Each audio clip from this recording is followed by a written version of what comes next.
My name is Helga Gakir. I'm with the League of Women Voters of Milwaukee County. And we've been working hard to bring this program to many different cities in Wisconsin. The League of Women Voters is a nonpartisan political organization which encourages informed and active participation in government.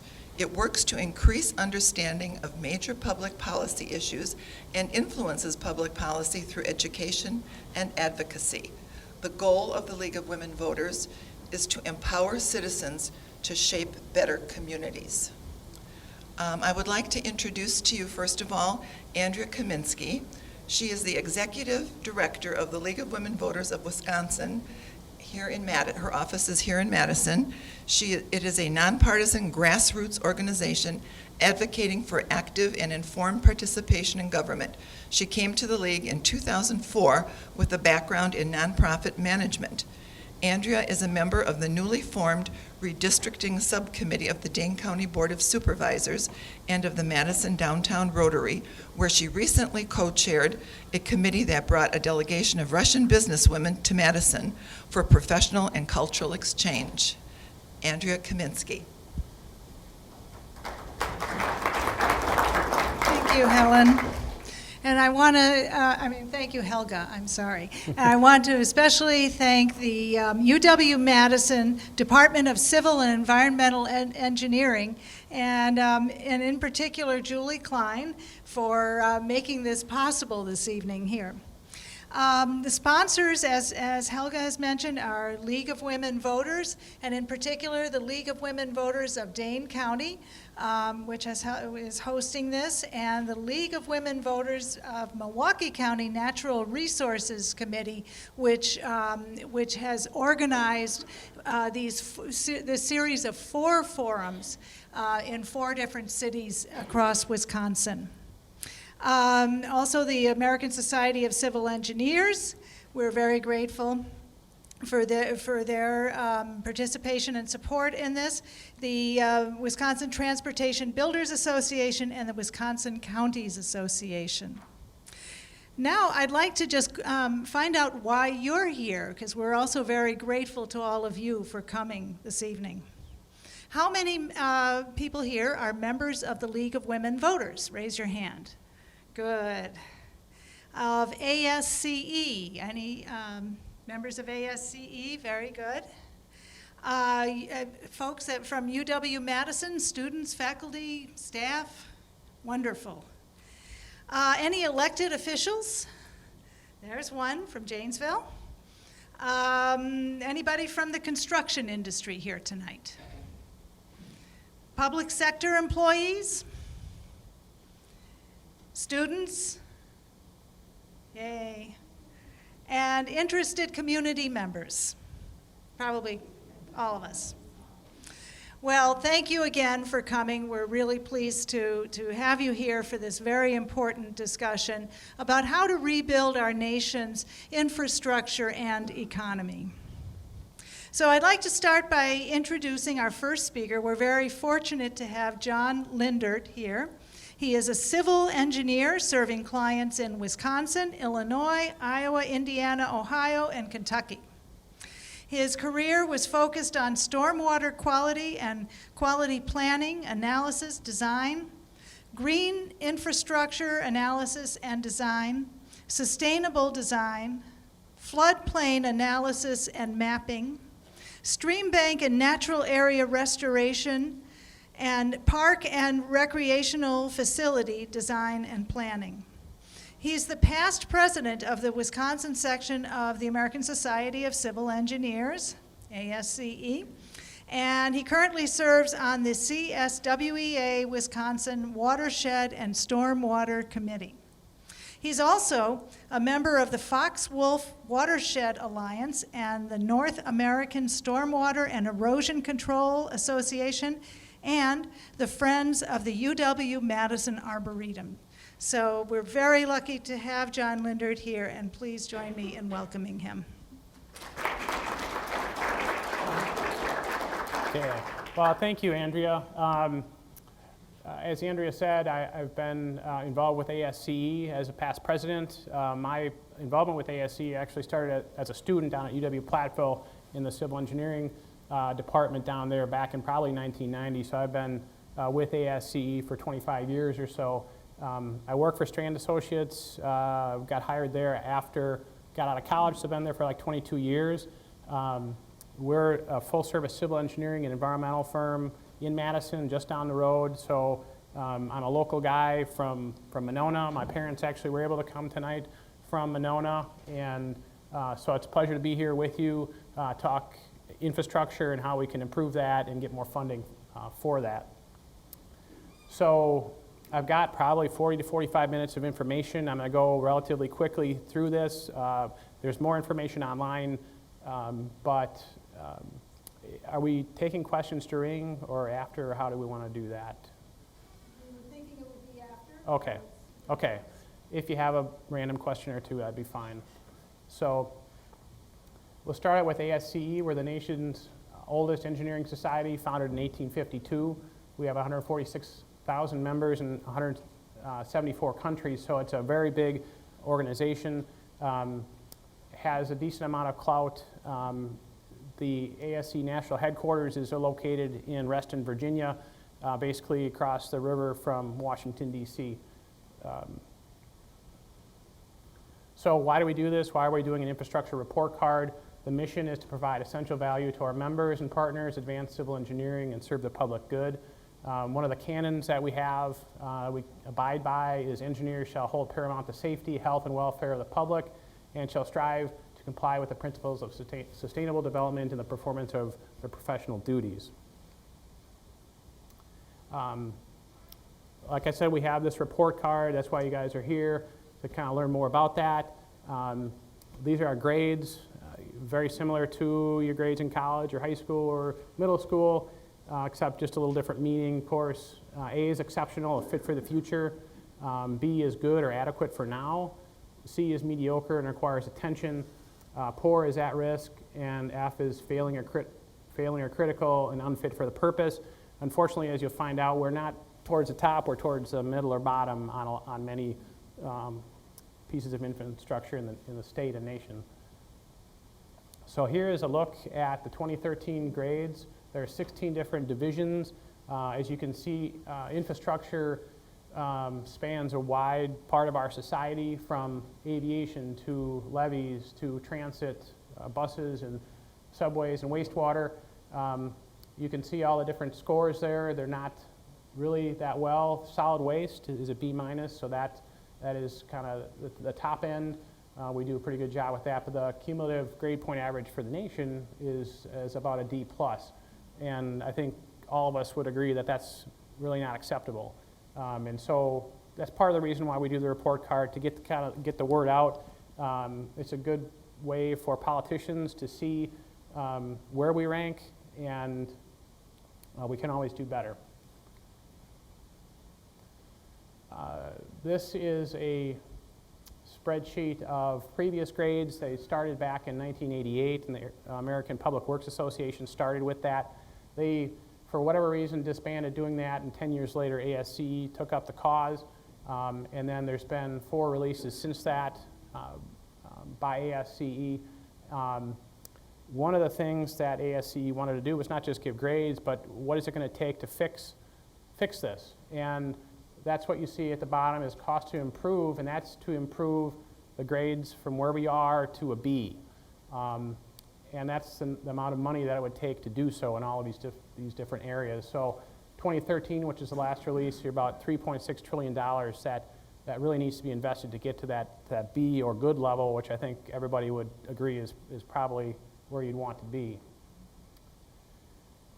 This is another look at the different categories here. The total needs, this is 3.6 trillion. There is estimated funding right now, so it's not like we're not doing anything. There's about 2.0 trillion, which leaves a funding gap of $1.6 trillion of investment that's needed. And if you extend this out over a 20-year period, that's $201 billion per year that would have to be invested in addition to what's going on right now. That's almost double what is currently being invested. A couple other things in here is you can see by the funding gap where there's maybe some bigger needs. Surface transportation, highways, bridges, things like that is one of the biggest needs. Electricity and the energy grid, and schools and parks. And not to say that the other ones aren't a priority because they all need additional funding. One of the things that ASCE wanted to do to highlight the situation is what is it that we're going to lose, or what is the consequence of the failure to act at the congressional level to get more funding. And I think this number is supposed to be that $201 billion number, but it's just a little of an old slide. But if you put in $157 billion per year through 2020, you can prevent the following: $3.1 trillion loss in gross domestic product, $1.1 trillion loss in total trade, $3,100 per year drop in personal disposable income per household, and $2.4 trillion drop in consumer spending, 3.5 million job losses, all things I think politicians can relate to. And there are, I don't know all the calculations that went into this, but ASCE National did with experts in the field. So we're going to go through probably 6 or 7 of the different categories of those 16, maybe a couple more. Just highlight a few things that ASCE National feels are important, and that I kind of picked and chose some of the things that they were saying on these slides. So roads, we have a grade of a D. If you look at that first bullet at the bottom, that is an increase slightly from 2009, the last release. So, or a D minus to a D, and this largely reflects the improvements in pavement condition and significant reductions in highway fatalities, some of the metrics that they use to grade roads. The Surface Transportation Bill, or the Highway Trust Fund, has been extended in Congress for the 33rd time in 8 years. And if you kind of watch the paper, that's in there quite a bit, that Congress just can't get it together to figure this out on a bipartisan level. And so they keep extending funding in just a little piecemeal fashion. And we'll talk about that a little more in a second. And FHWA, which is the Federal Highway Administration, estimates that $170 billion is needed for significant improvement in roads, but only $91 billion is currently funded. A couple things here in red is, with each passing year, the economic cost of underfunding maintenance and repair produces a mounting burden on our economy, increases costs to make improvements. The nation can no longer rely solely on the fuel tax to generate the necessary future revenues for the Highway Trust Fund. And a couple things there of note are to develop performance-based investment strategies which will ensure that available resources are directed to those projects with the highest need or highest return on investment. And really, there's investment needed in all levels of government and the private sector. So taking a closer look at Wisconsin, we're at a D+ on this. I think most of you have seen some of the bad roads in your community, some good roads too. There's definitely funding going on, but a couple bullet points here. Driving on roads in needs of repair costs Wisconsin motorists $1.1 billion a year. That's about $281 per motorist. Let's just say if you hit a pothole or things like of that nature, car goes out of alignment, things like that. So 71% of Wisconsin roads are in poor or mediocre condition. That's quite a bit. And there's a lot of miles out there. There's about 115,000 miles of public roads that various entities have to deal with, not just the DOT, but local governments and counties. So Wisconsin is 22nd in the nation in vehicle miles traveled, so that's about 10,000 miles per year per capita. And then the last one maybe, which is the most important, is the gas tax is 32.9 cents per gallon, and this hasn't been increased in 6 years. And with inflation and other things, that certainly needs to be looked at as a funding source, potentially raising that. And there's a number of ways to get more revenue, which we're not going to talk about today, but that's what they're talking about. Okay, so we talked about the Highway Trust Fund, and what the risk is that's going to be potentially insolvent starting November. I mean, that's pretty quick here, end of October. And this is a graph, came from ASCE National. This is the Highway Trust Fund, and we're talking about in here where the fund had money, now it's going into the negative, and that's why we need to have a fix on that. And again, that was, if we looked back at that one slide, that was the biggest need that we had monetary-wise. And states really rely on this money. Wisconsin does for sure, and the percentage in each state is the amount that the state relies on that federal funding. And so if it doesn't get figured out, it goes insolvent. Obviously about half of the money for the Wisconsin DOT really isn't there. And that impacts many sectors, including the construction companies that might build the roads or bridges, the design engineers, my company that design them, and all the things that go along with that. So the nationwide average is about 52% reliance by states on federal monies for their roads and bridges. And yesterday I talked with ASCE National folks that are well connected with Washington, D.C., and they gave this update. And so MAP 21 is the actual current surface transportation law, and that expires October 29th. The fund is slated to go insolvent on November 20th. The projected annual shortfall is $13 billion, that they need to figure that out. So ASCE is urging the House to move quickly to introduce and pass a bipartisan bill that is multi-year and increases funding. So stop having these Band-Aids really to kind of keep you going. And ASCE's preference is for funding an increase in the federal gas tax rate, which hasn't been changed since 1993. Wisconsin has spent 6 years, national level, that's a long time ago. And a call to action is you can take a look at fixthetrustfund.org website if you want to find out more information on that. And really what you're asking your House member to do is to pass a long-term, robust highway and transit bill. So, keep going. Aviation had a grade of D. That was stagnant, I guess, since 2009. I can tell you I had a project in Cleveland, Ohio, over the last couple of years where I had to go out to Cleveland 8 times, and 7 out of those 8 times I had a delay or something. Ask my wife, because I never got home on time. And I'm sure you all have horror stories of aviation and trying to fly and things going kind of haywire. So I think additional funding in aviation could help with that. But a couple of things of note are that commercial flights have increased by 33 million from 2000 to 2011. So the airports are kind of getting jammed up. But there's hope on the horizon, I would say. Major projects like NextGen, which is satellite-based rather than radar-based air traffic control systems, can improve efficiencies and safety and things like that. And so that's kind of what they're pushing at that level. A couple of things here. That NextGen program, like I said, if fully implemented and successful, can increase efficiencies and safety. And we really need a dedicated funding source for that at the federal level. So that's, I think, all I had here.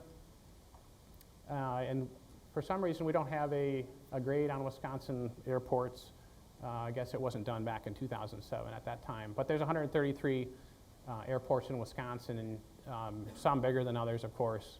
But that's just a statistic for you. Bridges, we have a national grade of C+. That's increased a little bit. But of note, that 200 million trips per day occur across structurally deficient bridges. That can be concerning, and we'll talk a little bit about the definition of structurally deficient on a couple slides from here. And 1 in 9 bridges rated are structurally deficient. Again, I was in Cleveland, and I stopped to take a picture of some infrastructure that looks like it's failing from a bridge standpoint. I knew I was giving this presentation, so I figured I'd take a photo. But you can see these columns here. Typically, they would maybe look more like this, but you can see the concrete is spalled off, and the rebar that's holding that all together is exposed to salt, and so it can start to rust. And things like that are what I think if you look closely across the nation, you'll see that, and that's going the wrong way rather than the right way. So with the total number of structurally deficient or functionally obsolete bridges at more than 20%, the nation needs to try to get that down to 15%. That's one of ASCE's goals. And make the repair of structurally deficient bridges a top national priority. I think you see with that I-35 collapse of that bridge up in Minneapolis, and elsewhere, that's a big time need that's out there. So I'm going to just go first to these definitions. Structurally deficient means that the condition of the bridge includes a significant defect. That means often means that the speed or weight limits must be put on the bridge to ensure safety. And functionally obsolete means that the design of the bridge is not suitable for its current use, such as lack of safety shoulders, inability to handle the current traffic volume. So neither of these actually mean it's unsafe to drive across, but and it's a structural connotation, but it's concerning. Again, you'd rather not have that. You'd rather have those not have those designations on any bridge, really.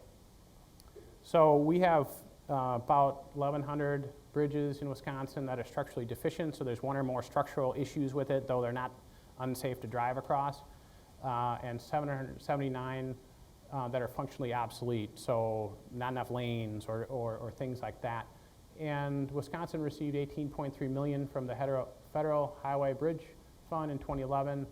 Just another statistic for you to kind of give you a scale as to how much money we're getting.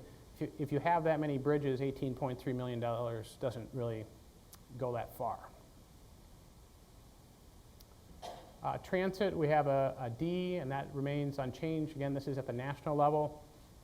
And here's a couple of good statistics that 1/3 of Americans don't actually drive. 45% of households lack access to mass transit, but ridership has actually increased 9.1% in the last decade.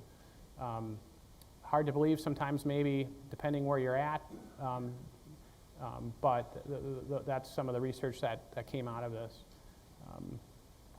And the deficient and deteriorating transit systems cost the U.S. economy $90 billion in 2010.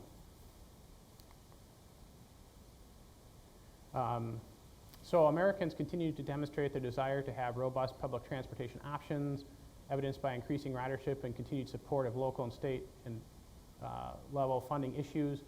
A couple of things here are adequately fund maintenance of transit vehicles and facilities, and include transit in state and local project development processes. So try to integrate that into new developments and how that might work. And in Wisconsin, we have a C+. Wisconsin has 70,000 annual unlinked passenger trips. I'm not sure why we use that term, but it's just trips that people have used mass transit for, so 70,000 annually. Inland waterways was a D- grade. That remains unchanged as well. When we think of inland waterways, what we're thinking of is the Great Lakes system, the harbors and ports and things, say at Milwaukee, the Mississippi River, of course. And so inland waterways really are the backbone of some of our commerce and freight. They carry the equivalent of 51 million truck trips annually, all kind of out of sight of us for the most part.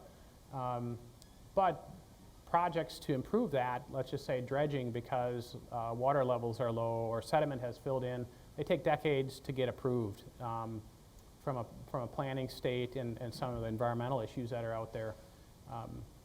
And the current backlog of the major projects that have been identified would take until about 2090 to complete, is another interesting fact. So Inland waterways carry much of the nation's bulk cargo, but the system that stretches across the country is suffering from age and rapidly growing reliability issues. Really need to have a national freight strategy and policy, increase the spending in inland waterways, and prioritize capital projects. One project I wanted to talk about that's local that I actually was the design engineer for were a bunch of projects actually in the UW-Madison Arboretum. And we talked a little bit before the meeting about water quality and how that impacts the economy and things. But this is Lake Wingra here, kind of an aerial photo. And this is the Arboretum with that dashed line around it. There's 5 different projects I worked on trying to improve the water quality coming into the Arboretum and then into Lake Wingra. And I think if you've all been to Lake Wingra or any of the lakes in Madison, really you know the algae issue that's out there, and part of that is from phosphorus and sediment loads coming in. So I had the opportunity to work on a secret pond project, which is down by the Nakoma Golf Course on Manitou Way. And so this is what the project looked like beforehand. So stormwater would come off the landscape in all our development that we've had, and you can see the eroded banks. It doesn't look very nice. And after multiple efforts at planning and coming up with different ideas, we settled on a wet detention pond and a remeandered natural stream through there. So, of course, this costs money, which the DOA and UW-Madison earmarked for the project, or budgeted for the project. And you can see the enhancements there, visual and increase in water quality. So I get great satisfaction out of my job when I see something like this. And there's good success stories all throughout the nation, really, when you put money to a problem. Wisconsin has 230 miles of inland waterways, ranking it 29th in the nation. Again, we must not have had a ranking on that one. So that brings us to rail, grade of C+, which is starting to creep up there towards a B. So I find some of the information here actually kind of interesting. Where you'd think rail is on the decline, it's actually not. With high ridership and greater investment in the system, the grade saw the largest improvement from C- to C+ of all the different 16 categories. Amtrak in 2012 had its highest ridership since 2000. And freight rail has been renewing rails at the rate of 3,100 miles per year, equivalent to a coast-to-coast trip across the U.S. And a lot of that's due to the multiple reasons, but a lot of the frack mining in the sand is really causing some of that anyway, and even a lot of that in Wisconsin. So meeting capacity demands will be an ongoing challenge as rail ridership and freight rail continue to gradually increase. So we really need to integrate rail into the national multimodal transportation policy and increase and expand passenger rail and commuter services. In Wisconsin, we have actually 8 freight railroads, 3,387 miles of track, and that ranks 14th by mileage in the nation. That's actually pretty high.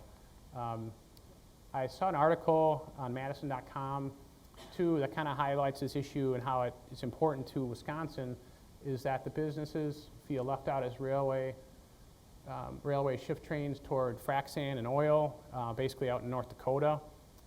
There was a mention in here from a logging company up in Minong that said they typically try to order 30 rail cars per week, and they get half of that. And the cause or the reason for that is what's going on in North Dakota and the frac sand we get out there for some of their gas and oil exploration that they're doing. Dams are a grade of C, and that has remained stagnant over the last number of years. The average age of the 84,000 dams in the U.S. is 52 years old. That should a bit scare people, I guess. That means there's a lot that are older than that, right? So in some of the low hazard dams that were meant to serve, let's just say, a rural area, people are moving in and underneath those dams, and they end up becoming high hazard dams. We'll talk about that meaning in a little bit too. So We need $21 billion to kind of fix that problem. So in red there, many state dam safety programs are operating with limited resources and authority, thereby reducing critical inspections and regulatory actions necessary to maintain the safety of dams. So we're going to go on to Wisconsin. And you can see the definition at the bottom of high hazard and low hazard dams. Basically, it has to do with the probability of loss of human life, with high hazard being the ones that you maybe want to be more concerned about. But at the Wisconsin level, there's only 6.25 full-time employees looking after the 152 state-regulated dams. And there's actually 252 high-hazard dams in Wisconsin, 70% of which have emergency action plans. And they have a budget of about $752,000. And our grade is a C-. There is some light at the end of the tunnel here. At the federal level, actually in 2014, a bill was signed with overwhelming support from the House and the Senate on these 4 categories. So the Water Resources Reform and Development Act actually got passed, which is a good thing. So our ports, our inland waterways, our levees and dams are all going to be better off for that as we move forward. Wastewater is a grade of D on a national level, and when you think of wastewater, you can think of the wastewater treatment plants, but you also have to think about all the pipes that get the sewage and other things to the wastewater treatment plant. And there's all kinds of regulations out there that industry has to deal with. This grade has actually gone up to a D over the last 4 years. But capital investment is needed, over $298 million or $1 billion, and pipes actually represent a majority of this. If you think about it, our nation was built long ago, and these pipes are getting old and failing, and so a lot of that just needs to be renewed and new pipes put in. Stormwater falls under this category too, at least at the ASCE level, and there's needs there as well. And at the Wisconsin level, we're at a B-. That's actually not too bad. Our company does a lot of work in the wastewater side of things, and it seems like there's decent funding for that through the Clean Water Fund and things like that, funding sources like that. One thing I did want to bring up is on the water quality side, again, EPA has mandated that the states come up with lists of impaired waters across the state, and then they ask you to do, or ask the DNR to make a TMDL, or total maximum daily load.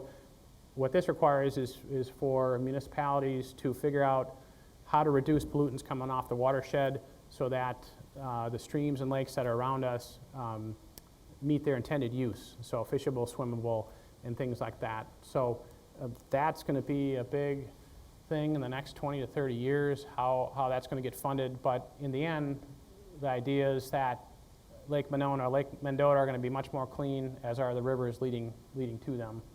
So the area of the state, and maybe that's hard to see, but the Wisconsin River Basin, upper and lower Fox, Milwaukee River, the Rock River all fall under this category. So there's a ton of work that's going to be done on that, like I said, in the next 30 years. Drinking water nationally has a grade of D. That's improved just a little bit. And again, we're at the dawn of the 21st century, and our drinking water infrastructure is nearing the end of its useful life. So that needs to be redesigned, reconstructed, and the like. There are 240,000 water main breaks per year. I think you've all probably seen them in your community. I see them all over the place. To replace all those pipes, not that you need to, that'd be about $1 trillion. Wisconsin has reported $6.2 billion in drinking water infrastructure needs over the next 20 years. And we have a C right now for that. Solid waste, I think this is maybe the success story that's out there, is that you're at a B-. We generate about 250 million tons of trash per year. About 34% of that actually gets recycled, and that's That's what's not going to the landfill. So it extends the life of that landfill, which is good. And I think if you read the last sentence there, our trash generation has held steady and if not gone down a little bit in the last few years. So in Wisconsin, we have a B- in this category. Number of landfills has actually decreased as they fill up. I think they close, but some of them get larger or they expand. And actually 20% of the landfill that comes to Wisconsin, landfill waste that comes to Wisconsin is from neighboring states, not generated here, which I guess could be somewhat concerning to Wisconsin. This I took off the web too, is that for the Dane County landfill, where all of our landfill debris goes, they're doing an expansion rather than trying to find a new site. So it's a $20 million expansion, and if you look at the bottom, it's going to save $180 million, extend the life of the landfill for 30 years. I think that's pretty good news because it's incredibly difficult to site a new landfill, especially in Dane County and highly urbanized area. Energy is a D+, and that's kind of stayed steady. And again, just like the water infrastructure, a lot of our electrical infrastructure was built long ago and needs to be refurbished, repaired. Of course, you've all seen the new electrical lines across the Beltline and some of the controversial things going on, crisscrossing kind of up north. We do need to bolster the energy grid out there for numerous reasons, and so that's an issue.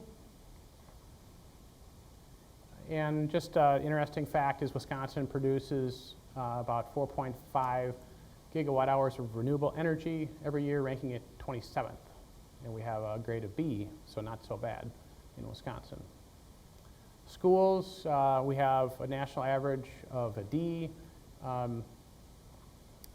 But since the recession, school funding has decreased by about half.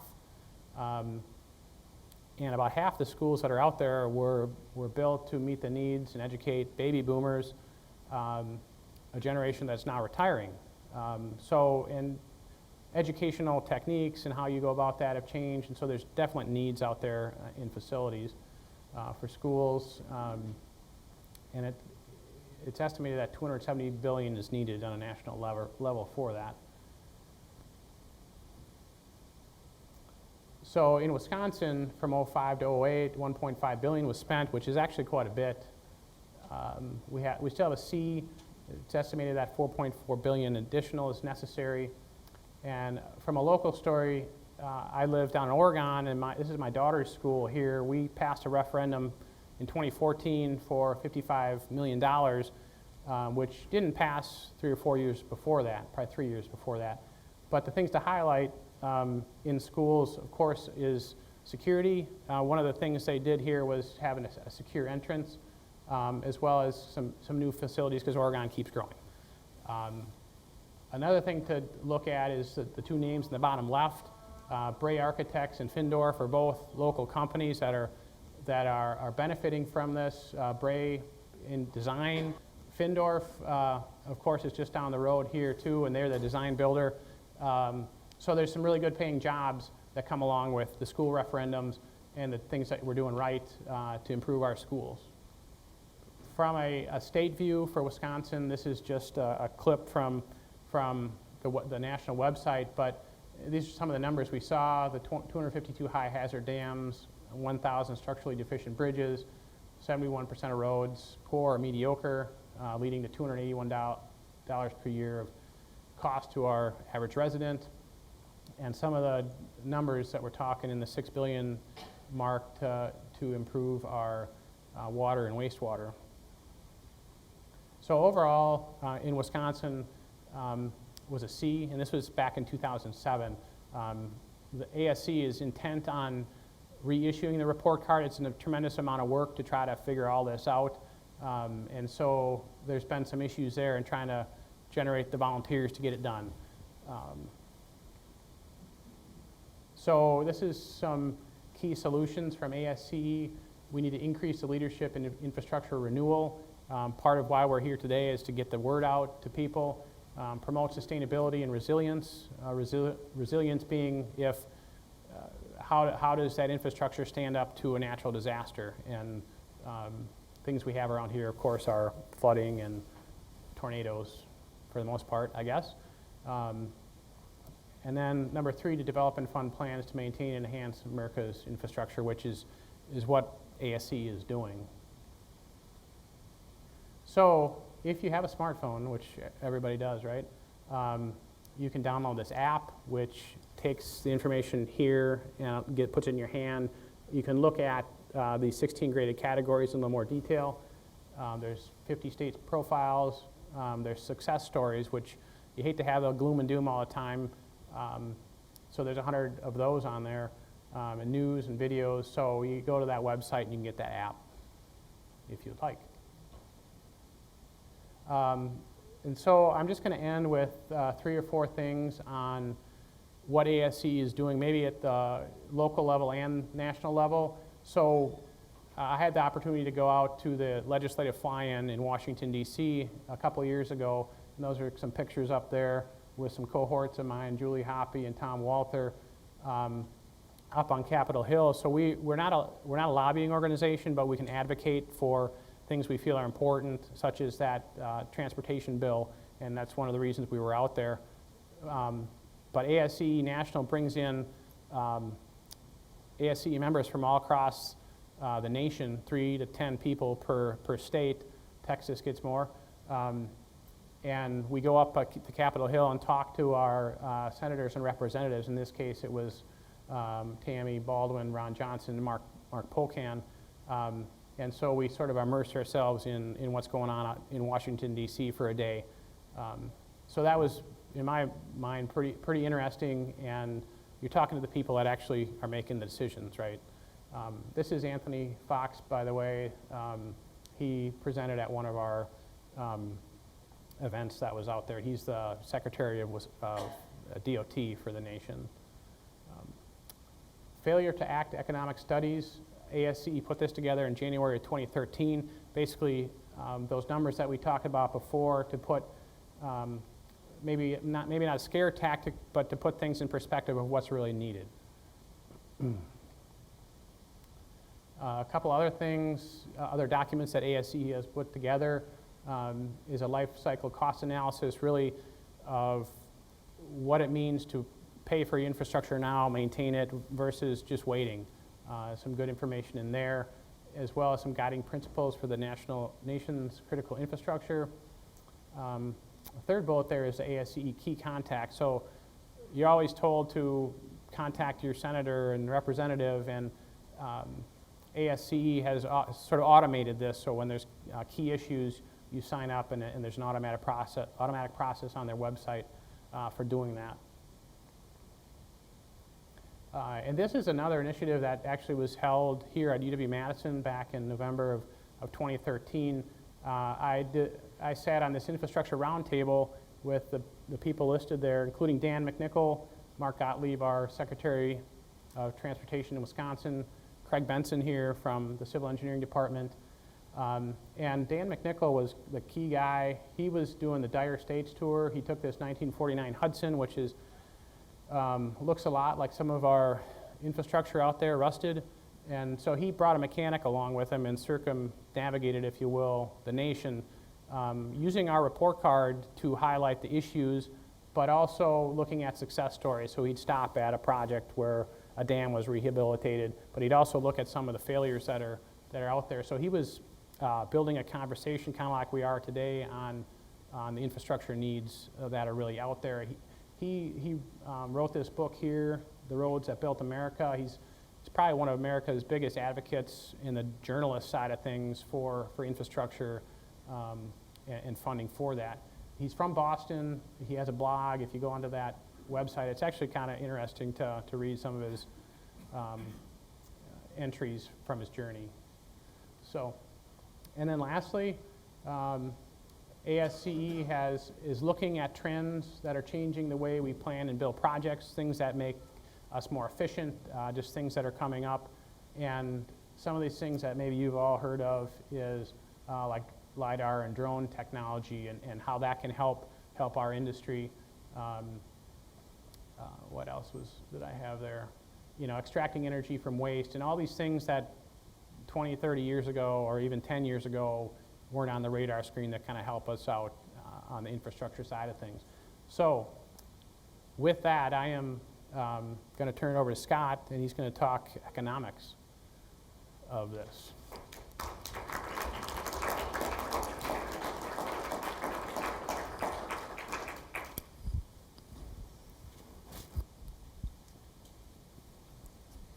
Well, thank you, John Lindard, for that presentation. We certainly have quite a challenge ahead of us to rebuild our infrastructure. Next, I'd like to introduce our next speaker. You may have seen on the flyers for this evening's program that Professor Holohan was to speak, but he's unable to be here because of medical reasons. But we're very fortunate to have our second distinguished speaker, Scott Adams, with us. And Scott Adams is chair of the economics department at the University of Wisconsin-Milwaukee, with expertise in applied microeconomics. He's co-editor of the Journal of Economic Behavior and Organization, and he's a member of the Clinical and Translational Science Institute of Southeast Wisconsin. Prior to coming to UWM, he was a Robert Wood Johnson Scholar in Health Policy Research at the University of Michigan. He has served as a senior economist for the Council of Economic Advisors under both Presidents Bush and Obama, with a focus on labor, education, and welfare. So we're very lucky to have him here this evening, and please join me in welcoming him.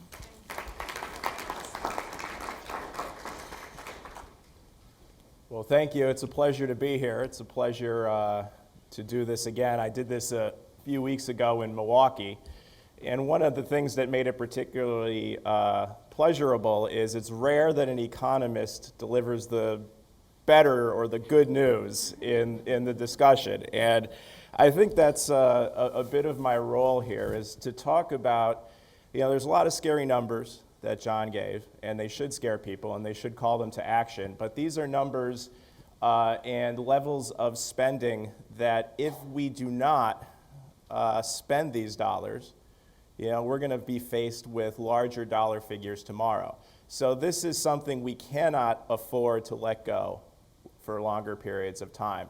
And I think I'm going to paint a sort of a defense of that viewpoint, that we can spend this money. Maybe not all 3.6 trillion at once, but there are room for investment, and there's probably never been a better time than right now to do it. It's certainly never been cheaper than right now to borrow the money to do it. And if there's any lessons to take from that, that's where I'm going to start, and that's where I'm going to end up. Mentioned that I was an economist in the Council of Economic Advisors under the Bush and Obama administration. My area of expertise and the advice that I gave was in the area of labor. In order to fully understand how much you should trust my advice, my term was right there. This was payroll, non-farm payroll employment in the thousands, and we were about 137 million employees when I began my term, and by the time I ended, the bottom had dropped out of the labor market. And you could see, let's see if I have a, okay, and as you can see, when we hit here, this goes out, if you can't see it, to September 2011, and you can see by then the economy was starting to recover a little bit. Right now, we're above 140 million jobs. But if you were to basically track the trajectory of where we were headed prior to the recession, we should be up in the 147, 148 million range. So we still have quite a jobs gap, and we still have a lot of people who we would have expected to work without the recession who are still out of work. So it's a time where we have, the labor market is picking up, but there still is slack in the labor market. And it's in that sense, there are able bodies that we could utilize to help with some of these infrastructure investments. I mean, what you look for a lot of times with investments is something that's doable. You know, do we have the workforce? Do we have the able bodies to do some of these tasks? Do we understand what needs to be done? And I think John painted a picture that we do understand what needs to be done. So we kind of have these two features at once here, which says this is a solvable problem based on the current conditions in the labor market. Yeah, we could do some good generally for the overall economy. And I'm going to get to some specifics and some minutia about how exactly we do that good. But we can boost employment. There's still a jobs gap. So we can we can increase jobs, we can improve the overall economy, we can get some of the stuff that we need done that we're deferring until tomorrow. In a sense, this is a win-win situation for us. But it's not something we've recognized politically. Right here you can see we have the Great Recession. During the Great Recession, the Recovery Act did put a decent amount of money, not enough money, into infrastructure, but it put a decent amount of money into infrastructure. And here I'm just singling out roads. A lot of what I'm going to say is going to be specific to roads. But it's more that the data is just more easy to interpret and readily available. So this public spending we had on roads as a percentage of the GDP, which is here on the left axis, did move, the y-axis did move up here during the Great Recession. However, we sort of leveled off here and then started to decline. So we stopped maintaining those investments in infrastructure that we had started during the Recovery Act.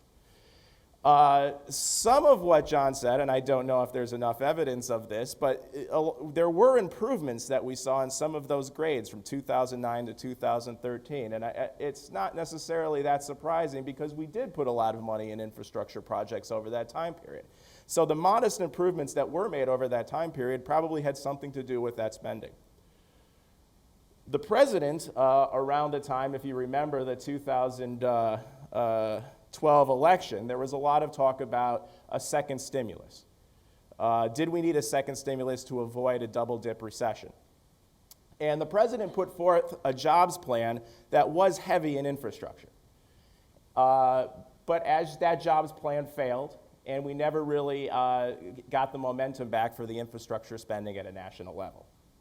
Now, what was in that American Jobs Act that potentially could have been helpful to infrastructure? What were the ideas that were presented? $50 billion on new and pre-existing infrastructure projects. That would have maintained certainly part of the momentum that the Recovery Act had created. Also, the bipartisan, well, actually, I call it bipartisan, it actually was originally a Republican idea, the National Infrastructure Bank. And the idea would be on the National Infrastructure Bank was to create a public-private partnership where you could actually have projects that are bid to optimize the impact of the projects. And this would create opportunities for municipalities or smaller governments that were higher risks for lending. This would offer them potentially lower interest rates if they had projects that met some of the eye of the people who were investing in the infrastructure bank.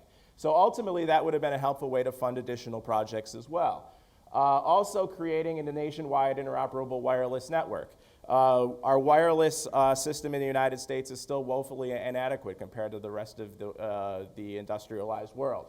So these were all ideas that could have potentially helped maintain the momentum, could have spurred additional investment at the local level, but it met swift political death. It was referred to as son of stimulus, and even the Democrats at the time backed away from it, thinking that maybe the public was not in the mood for some additional spending. So take a step back here and think a little bit about maybe what, this idea of, in the Jobs Act, of spending on infrastructure. Spending sort of all got lumped in together, and spending was a bad word at the time. We sort of had an appetite. We needed to stop spending. Our budget deficit was too high. Our national debt was becoming out of control. And I think we have a dialogue now where we're presented with the idea that all spending is the same and government spending needs to be reduced. But there are certain things that the government has to do. In a civilized, well-functioning society, the private market cannot handle everything. And I think we lose sight of that sometimes in debates because it's easy to say we have to reduce taxes, we have to stop spending. But there are some things that if you look at the good and you really understand how it's provided, the heavy government intervention is the only option we have. And roads are certainly one of those things that economists point to as being something the government has to get involved in, because roads, for the most part, aren't excludable. And by what economists use that term excludable, what we mean is we can't stop people from using roads. We can stop, here and there. You can set up some toll roads, but eventually you're going to have to get to your home. The products are going to have to get to the store. You're going to have to get this, so you can't exclude those roads. So we create a free rider problem if we try to have private funding of this. Who's going to fund this? What private entity is going to fund road improvement if anyone else can use it and gain the benefit from it? So because of that, we need to do a cost-benefit analysis to try to determine, where we need these infrastructure investments, where the benefit is going to outweigh the cost. And something like roads, something like water treatment, sewage, maintaining all of these infrastructure, maintaining this infrastructure is necessary, because even if you can't exclude the end user from some of these, you can't always exclude the distribution to the point of that end user. And that has to be maintained by public investment. So what we do is we try to determine whether the benefits outweigh the costs. And in the case of infrastructure, this is one of the clearest cases where we have benefits outweighing the costs. Even if we think about a simple individual's decision about whether or not he or she thinks that potholes should be fixed in his neighborhood, right? Even in a private sense, right, there's a non-trivial chance that you're going to run over a pothole and you're going to have to get your car repaired in the next couple of years, and that's going to cost you $300 to $1,000. If we translate to what that would cost each individual to solve that, it's a 5 or 10 cent surcharge on gas, right? It would easily pay for itself even on the individual level. And this message for somehow is lost on individuals. Well, we all complain about the potholes, but when we break it down to our own individual cost or benefits, people aren't thinking through that calculation for themselves. When we think about the more widespread and larger investments, what you're left with is a long-lived capital asset. All right? That's what was given to us by generations before. And we have a choice whether or not to maintain those long-lived capital assets. These are real things. These are not things that can be moved to China or that can be moved to other countries. These are assets that we have in the United States that we can all see and use, right? And those are available to everyone. Those attract businesses, and those attract residents to a locality. Those residents then buy things, which will keep other people in jobs. It also allows us to more efficiently deliver our products from point A to point B. That reduces the costs that eventually would show up as consumer welfare and lower prices. All of these things are benefits that need to be taken into account when we think about spending on infrastructure, right? These are something that come back to us in terms of something we all can utilize. And that message seems to be lost when we get to infrastructure spending. It's lumped in to all other forms of spending. But we should consider what's spending and what's an investment. And that's a test that we should always do when we think about these different types of choices we have to utilize government dollars. Another thing that I want to highlight again is from a public policy perspective, a fiscal policy perspective, investments in infrastructure are one of the surest ways that economists have tended to agree on can increase jobs. It can increase jobs, it can boost the economy. All right. The main reason why this is the case is because we have a consumption-based economy. 70% of our gross domestic product is coming from consumption. So anything we can do to boost consumption is going to then show up in benefits to our gross domestic product. And that's going to allow the economy to grow. And the first step is construction workers will be put back to work. So if we have a lot of construction workers who are out of work and able to contribute to these infrastructure investments, they will be put back to work. The government spending that is then spent on these products and invested in these projects are going to result in contractor and worker income. The workers then in turn spend that money. So what we have is a situation where that money comes back and is a boost to the economy. Now we ask the question, do we have these construction workers sitting around waiting to work? Well, not exactly sitting around waiting to work. They're probably being differentially utilized in other industries. What we have, though, is what we do know is we have construction as a share of total employment. And construction as a share of total employment has sort of remained relatively steady, and this graph starts here in 1968. We've had a pretty, we had a pretty level construction percentage of the workforce.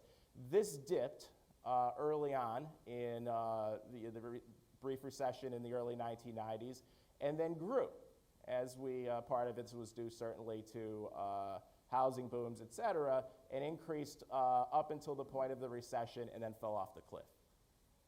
So we were at a basic low point here in construction as a share of employment, and we haven't done much to move up from that since. So what this tells me is we did have a group of people who were working on construction here in 2008, and they're either doing something else or not working right now. Now, there could be a couple of things. They could be part of the long-term unemployed, which still remains high. They could be working retrained and been in a different industry, and then that's fine. Or we could have basically what's often touted as a skills gap. Right? We have workers who don't necessarily have the skills that match up exactly to the projects. Is that the case everywhere? I don't think that's been studied enough, but it's hard to believe that the skills have changed to such an extent in 4 years that there is not a workforce that is available for some of these projects if the investments were made.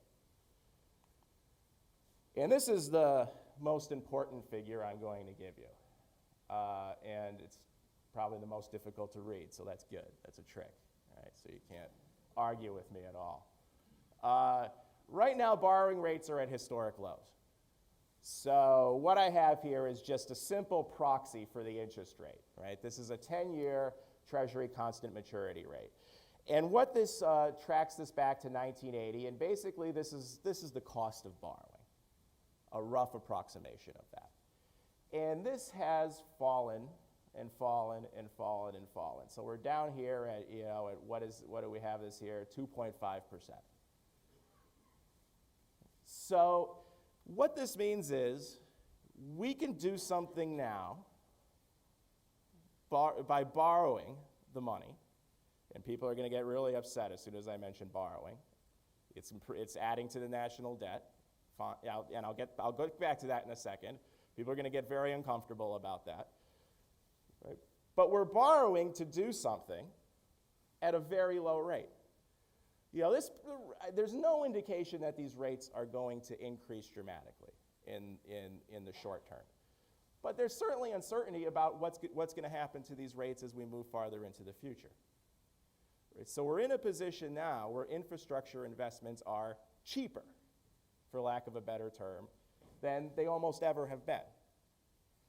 And if we have innovations like the infrastructure bank, we could allow municipalities that are higher risks to borrow the money at even lower rates. So we do have situations here where we could borrow. And I'll get back into a second about why that is a particularly good idea right now, but I'll move here to a little bit more minutia about the empirical evidence around whether or not infrastructure investment does in fact lead to these jobs that I told you the story about. Right? I could tell you a story about spending and consumption and that going back into the economy and working or not working. But we do have data to back this up. We do have a long history of analyzing infrastructure spending and seeing whether or not that has led to jobs.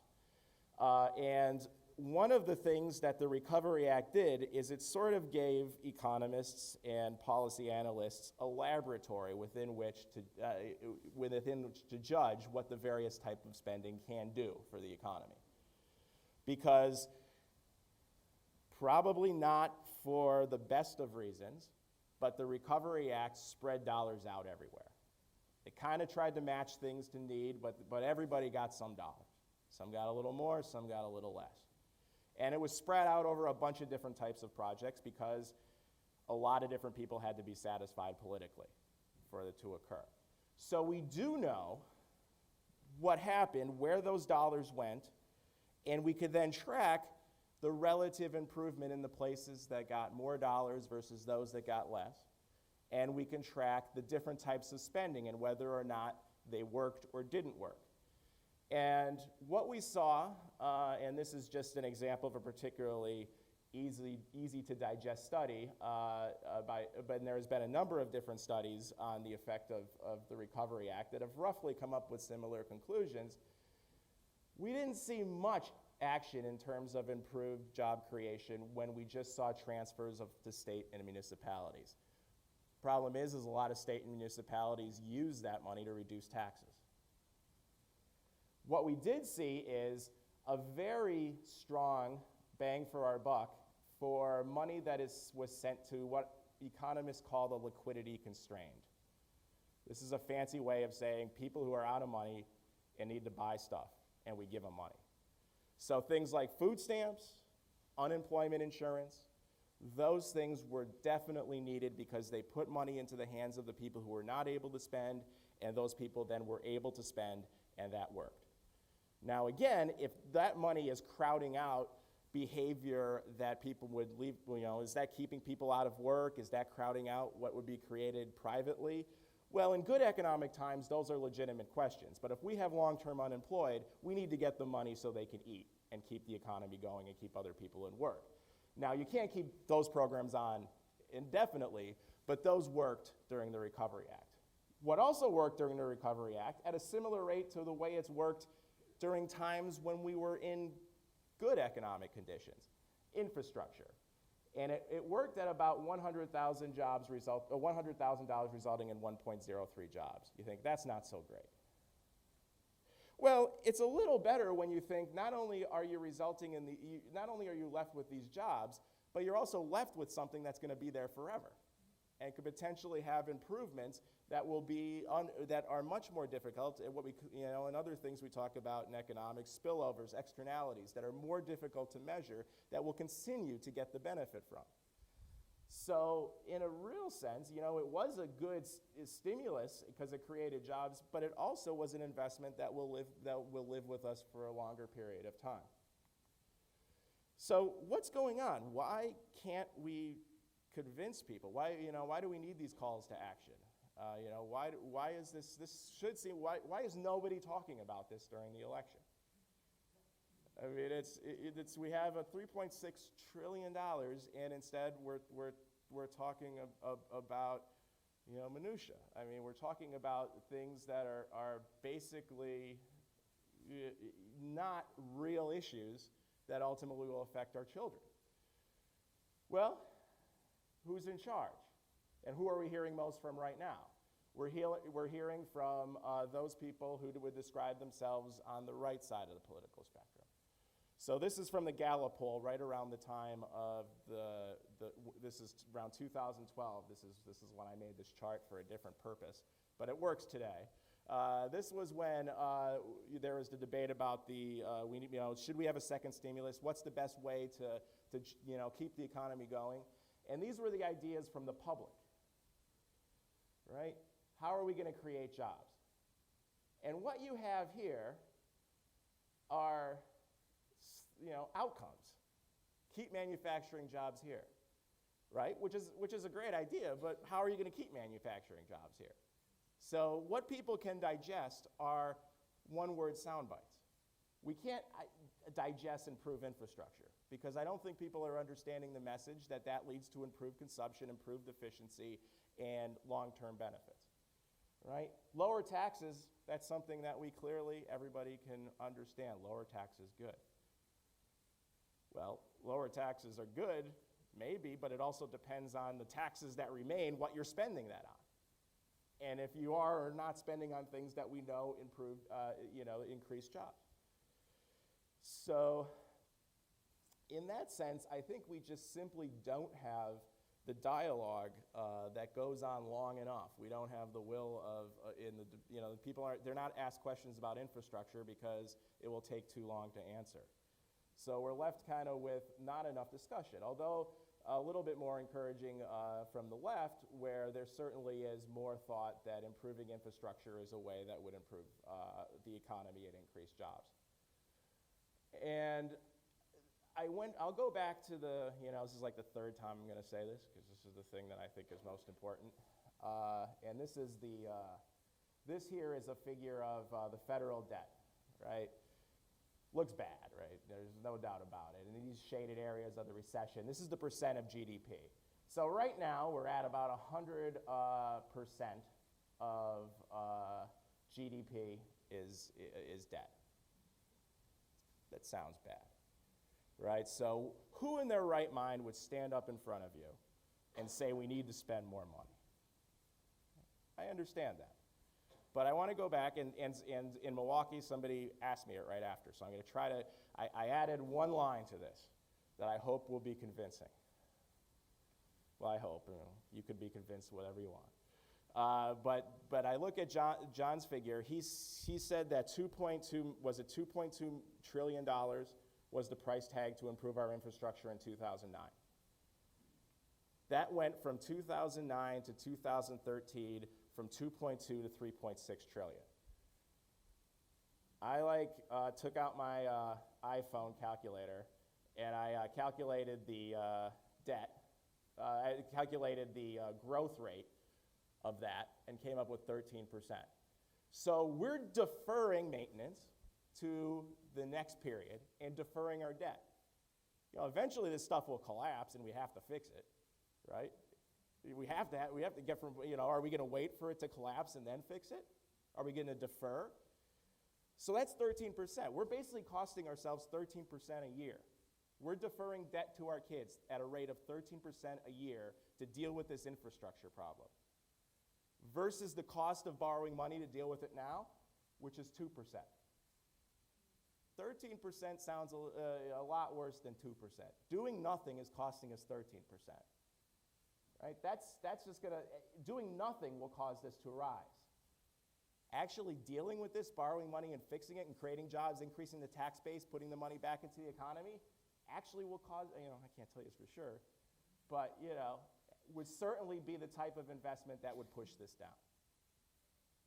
Again, think about 13, are we going to defer debt of 13% or 2%? The previous generation didn't even think of doing this. Right? The previous generation made the investment, understanding that maintaining this long-lived asset would be of benefits to future generations.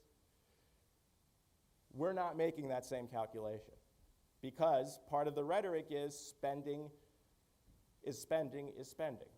But sometimes spending on things that the private sector can't provide is investment and critically important. So that's what I'll leave you with. And I like in Milwaukee, I hope you have tons of questions for John. And because he'll be able to answer them. But that's all I have right now. Thanks.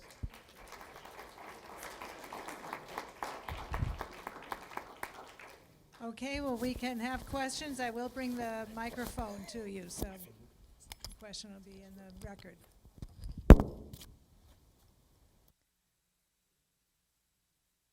Questions for either speaker?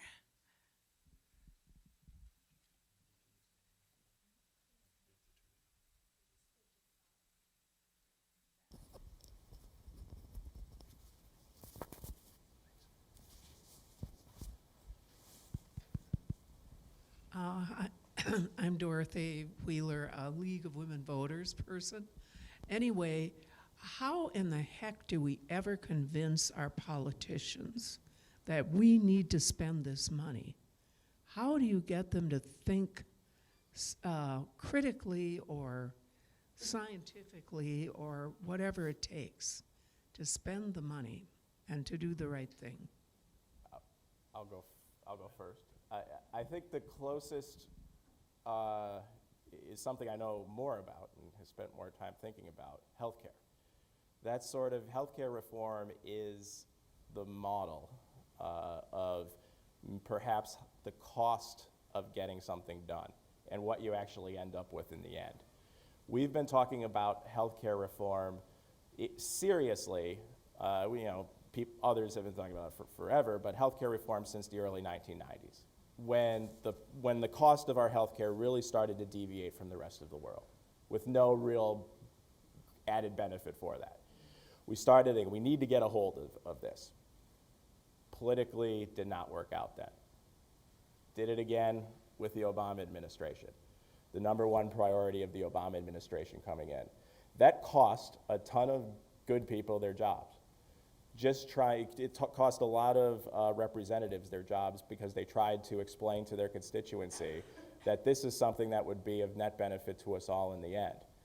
And it took that sort of commitment in healthcare to get that level, to get that reform. It spent a lot of political capital. So it's sort of an endless need for leadership among the politicians to talk about something that will be unpopular to a lot of people.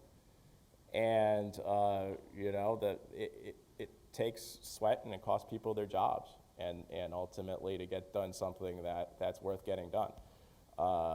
And that's probably what's going to be needed. And no candidate is going to want to risk telling people we need to spend $2 trillion on infrastructure over the next 8 years. And I understand why. I mean, how is somebody going to they'll look at this debt figure and, say we can't do that. So it will take sacrifice. And I would just say from ASCE's perspective, I talked about the legislative fly-in that we do. They've got a whole staff. Can you hear that? Yes. Is it on? It was on. Okay, I'll just talk a little closer. From ASCE's perspective, we do that legislative fly-in each year, and ASCE has staff that advocate and go up to Capitol Hill almost on a daily basis to talk to the people that are making the decisions and trying to make the case with the report card, and there's other things that they're doing. So I feel that ASCE is trying to do their part, but as Scott said, it's maybe an uphill battle, and maybe we need to take baby steps and keep talking about it. I'm Kay from Janesville. Are you aware of any municipalities in Wisconsin that have been successful in passing referendums to support the infrastructure that we need? Well,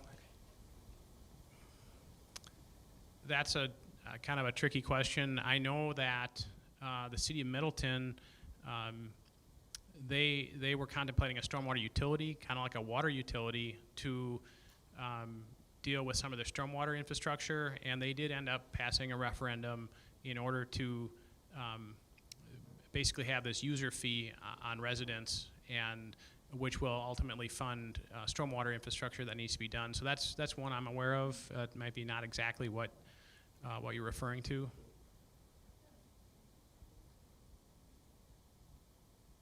Other questions? How do you respond to the charge by some people, especially those who are participating in debates now, that if we borrow more money, we will become a large-scale version of Greece?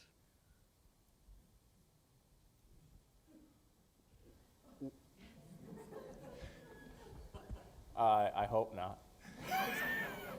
I think it's a situation of spending wisely, right? It's a situation of doing the proper benefit cost calculations and not spending widely and pushing things down the road.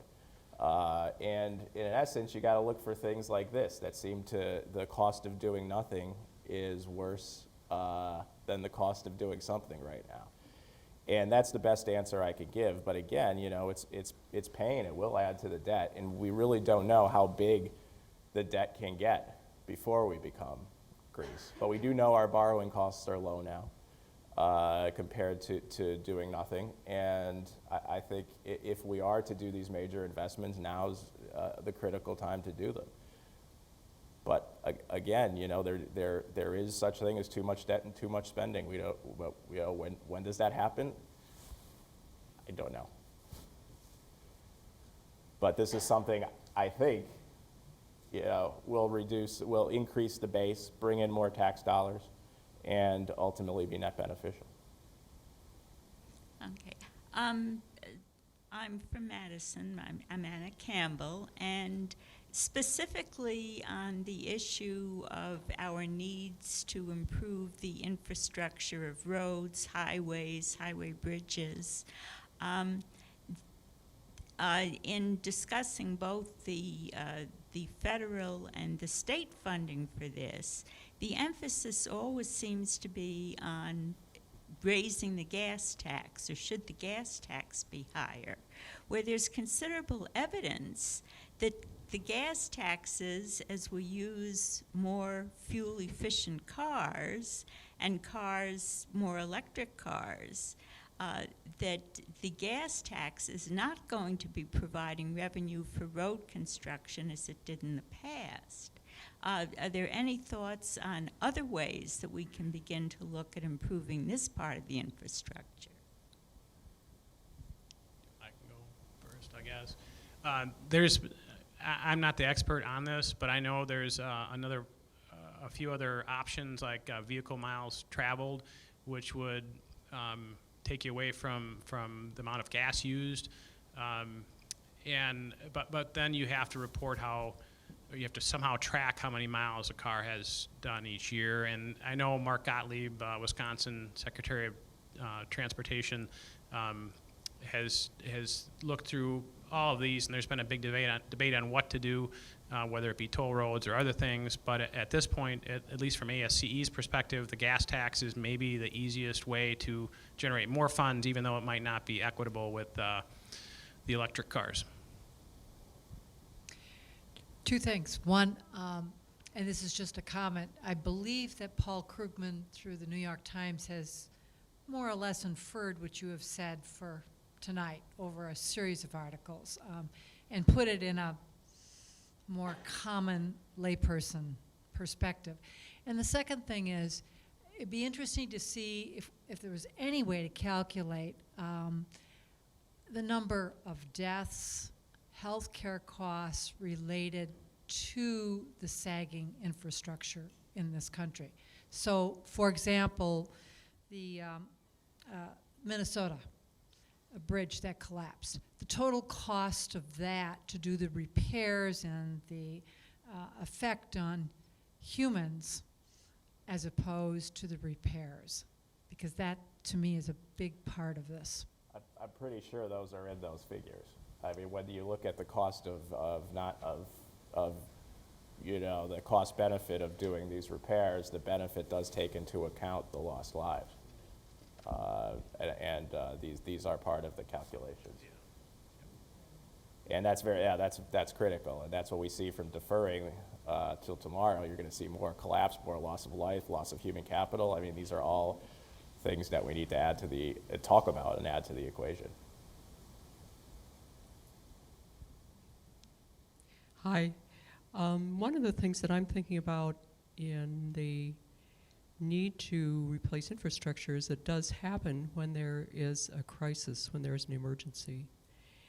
And with climate change and increasing storms and floods, tornadoes, and then on the West Coast, not related to climate change, but even in related to fracking, earthquakes, it seems like the FEMA budget is going to have to increase to do what is not being done to cover the costs of basic infrastructure investment.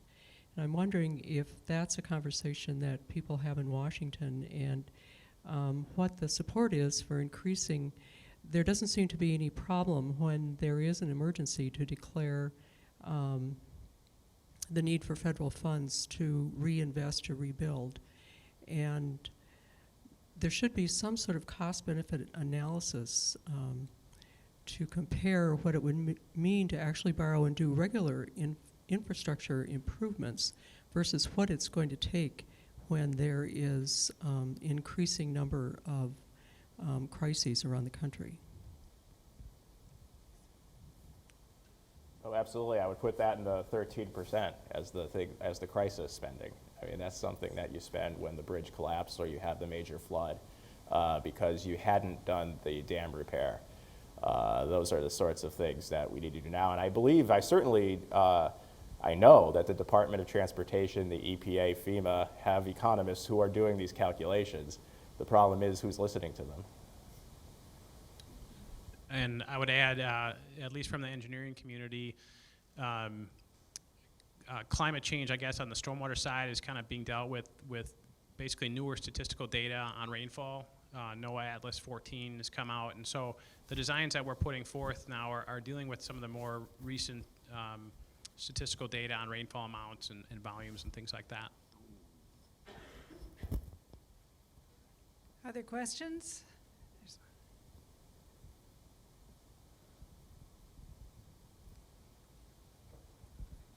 Hi, I'm going to be real blunt, and I think we have a political problem here. We have intransigent politicians who may know the facts but ignore the facts. And obviously we have very bright people who are able to demonstrate the logic of doing the right thing for the right reason. And so I think it behooves all of us to take this bull by the horns. We're the only ones that can control this. We have to contact our representatives, our congressmen, our state representatives, et cetera, find out who's willing to stand tall and do this work and who's not. And then we need to get them out of office or keep those in office. Because I hear this all the time, and you guys are very smart, and we have many very smart people in the country. But we have a political problem. We don't have an intellectual problem or a work problem. We have a political problem.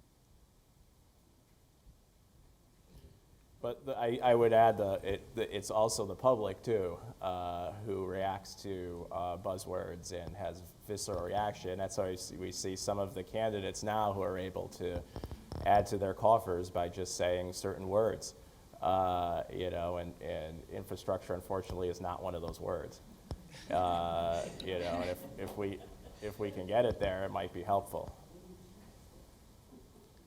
And there, I mean, for me personally, I'm seeking out that person to vote for that does talk about infrastructure. I know, or even water quality, and I know maybe one guy that I respect is Joe Parisi in terms of all the money he's putting towards water quality in the Madison lakes.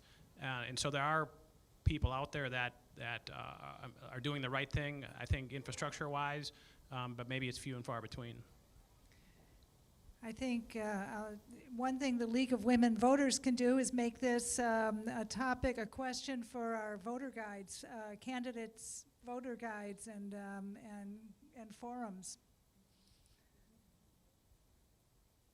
Other questions, anybody?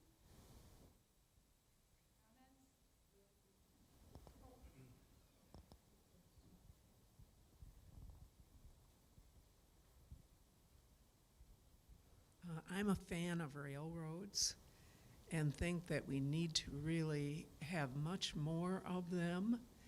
And one of the things, of course, speaking of politicians, when our governor declined $810 million to build a light rail line, I think between Milwaukee and Madison, but anyway, and then I often think, as I'm seeing these huge intersections being built for the highways, I mean, the volumes of cement they're using. And these days, they even put in some decorative features, which look very nice, but I'm sure that costs more money. So compared with repairing railroads, isn't there a big difference there in maintaining the highway structure compared to maintaining railways?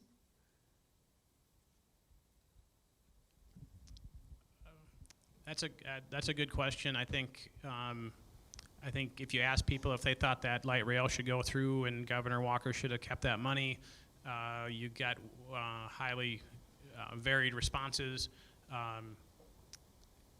You know, you need to know if you were going to get ridership on that railway, and I think that was maybe one of the things that was Governor Walker was fearful of.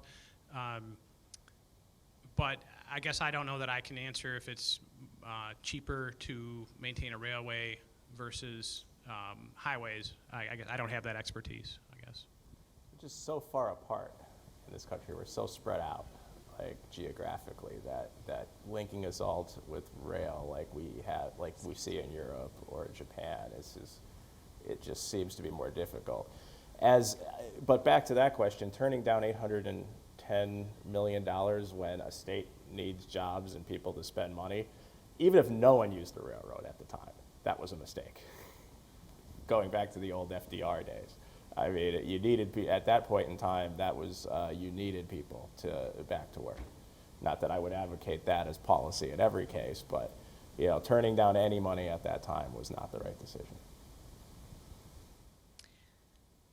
The railroad question brings up one of the concerns that I always have about the road situation, and that is we are a graying country. We have an older and older and older population, and as people have fewer children and fewer children around them, do we want 95-year-old people driving on these complicated highways and roundabouts at high speeds? Or is it better for our nation to have more public transportation options for people? And that's another, it's not just maintain what we have, but thinking ahead to, are they just gonna stick us all in a nursing home somewhere? Or because really, you don't want me driving in another 30 years. You might not want me driving now.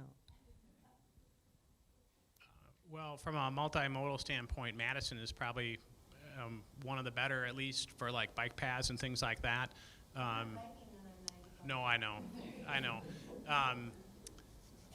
But that's why the train idea was good, in my opinion. I just didn't know if it was going to be successful or not, and it costs a lot of money.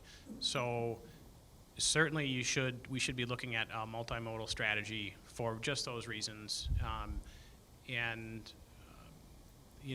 there opportunities for that in Madison? I think we need to keep it on the table. Other questions? Well, thank you again to our speakers, John Lindert and Scott Adams. Let's do another.